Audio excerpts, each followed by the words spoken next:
High field coyotes. Yes, in April here in South Carolina, the fields are starting to get high. We got 70-degree weather during the day. We got a lot of rain. You got the farmers fertilizing a lot of their fields. So we're starting to get into that area, April to July, where we have a lot of weed growth at times. Hopefully they cut the fields at some point, but you have a lot of growth now, and I changed my tactics up a little bit. We're going to talk about that in the video here. 100% illumination last night, but we had a storm moving through, and it was really 100% cloud cover, so it was still dark enough to go out there in those fields, but you also have those higher weeds. This time of year, those coyotes like to get out into those fields earlier because they feel protected in those higher weeds. Generally, these fields on this farm are paying off after midnight. I'll go a little bit earlier now in these months because of the high weeds. Pull into the parking lot, and I immediately get out there. Thermal's key this time of year. Thermal scanner, ATN, OTS, LT 320, 3 to 6. I'm scanning with ATN Thor 4, 384, 4.5 to 18 in my scope. That's my favorite scope out of the Thor 4 series. That's what I'm shooting with on my 6.5 Grindle. Get out, glass the field or scan on the field, see nothing, but that doesn't mean anything this time of year. You want to keep checking, you want to call. I'm going to call now just to either get a response or I want them to move a little bit and be able to see the heat signature. Icatech, put the Icatech out there, and I'm going to male house now. I'm going to Ace Interrogation Howl from Predator Tactics. Icatech Po Boy, that's the ones I'm using right now. I'm getting responses to it. At some places, here I put it out. I'm getting everything ready, but I put it out there and I scan a little bit as I'm getting ready. And one pops up out there probably 200, 250 yards. It either pops up out of the weeds or it comes up over the ridge and I could see it. A lot of dips and valleys and drainages in this field, also with the high weeds. So I see that coyote out there. My plan is to sneak out close enough. Now this time of year is what I do. I want to get in close and I vol squeak or I go with lower prey because they're out there hunting. You actually see them out there moving around. You're going to see bits and pieces of them. You're not going to see them for a while. They're going to feed in certain areas. They're going to claim certain areas. I'm going to talk about that in a minute. But they go in certain areas of that field that they really like. There'll be multiple coyotes in the same field, but they claim a ditch or they claim a certain area, and then I'll move in on them. See that one out there? So I'm moving up through there. I got my tripod with my weapon on my tripod, and I got my scanner in my hand, and I'm moving up to get in range, and I'm going to lightly call him in. I do a lot like turkeys right now. Is sometimes you call loudly to locate a turkey and then try and bring it to you. What I do now is I locate either by sound or by sight, move in, and then I'm going to try and finesse them with bull squeak, something like bird, distress. They're out there right now feeding in those fields. So I'm sliding in. Bad problem now is when you're walking in those high weeds, you're making a little bit of noise. And what happens is you always want to keep scanning. All of a sudden another coyote head pops up in one of the ditches halfway to that first one I'm after. Put my tripod down. The movement makes it run up there, and a coyote runs up there, stops, turns sideways. Bam, I drop my first one. Here's the problem in the high weeds now. You definitely got to mark exactly where that coyote dropped because that other one gets up now and is in the wide open.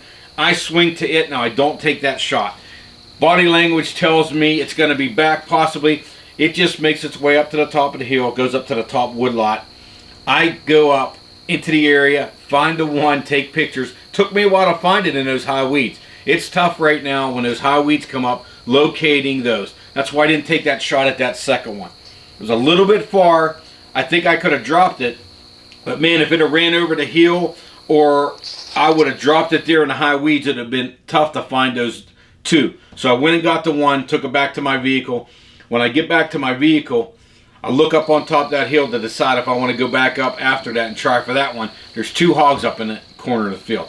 I think it's going to be easy picking, so I start moving up. It's 100% illumination, but we got a storm coming through. It's 100% cloud cover. Lightning striking in some places, so a lot of humidity. It's just a rainy weather. I had to actually put the rain jacket over the scope for a while, but I move up on these two hogs, getting close to about where I'm going to take a shot at him, and I set up and I look over to my left, and that coyote comes back out of that woodlot and is heading back down to that same place that it was feeding at.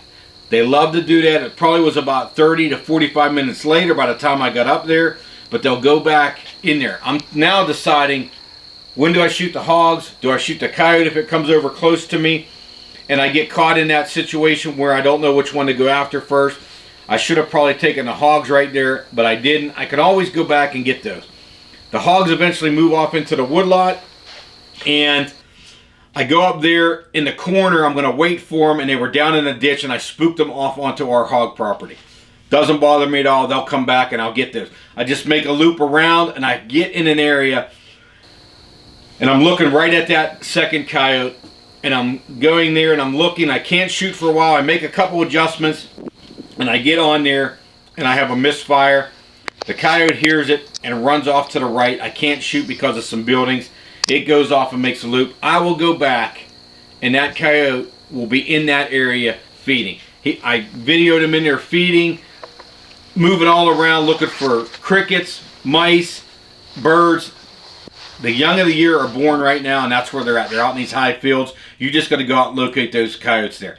So what I do is I leave that area because I boogered up the hogs. Now I screwed up the coyote, and I went over there and I'm getting rid of the coyote. I take it over to the area, and again, the same thing is I'm just walking and scanning, and I let out, again, the same house. Ace interrogation howl from Predator Tactics, po' boy, and I look way down there over top the hill. There's one down there amongst some blowdown. Old trees down in there. Leave the coyote. I'm laying there. I'm taking to the place we dump them. Drop it right there, and I just move down over the hill. Scanning, glassing.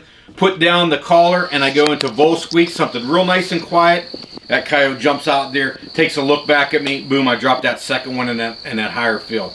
Went down and got it, and we had 2 for the night, and I got out of there. It's a little bit of a challenge hunting in those higher fields. You're going to have a lot of growth, and it's going to be even worse here now. But the good thing that it does is it gives a lot of food to those coyotes, and they're going to be out in it. Just a matter of getting out in there with that thermal. That thermal's key right now. You're going to see the tops of them jumping. You're going to see them out there. Hopefully they howl at you, let you know where you're at, and then you move in on them. I'm not going to have them coming like I did during the breeding season. They're not going to come as far because I call to them, they come a little bit, and they get distracted by something in that high weeds. They're going to be feeding out there. But every coyote in the area is coming to those high fields now, and that's where I got to be and wait and find them and stalk in close, finesse them with those close-in calls, and keep dropping them. I think we're at 43 kills now for the year, so going to keep pumping them out. Thanks for liking and subscribing. We're going to hit that 100 again here pretty soon, go above 100, but we're going to get out there more with that ATN product.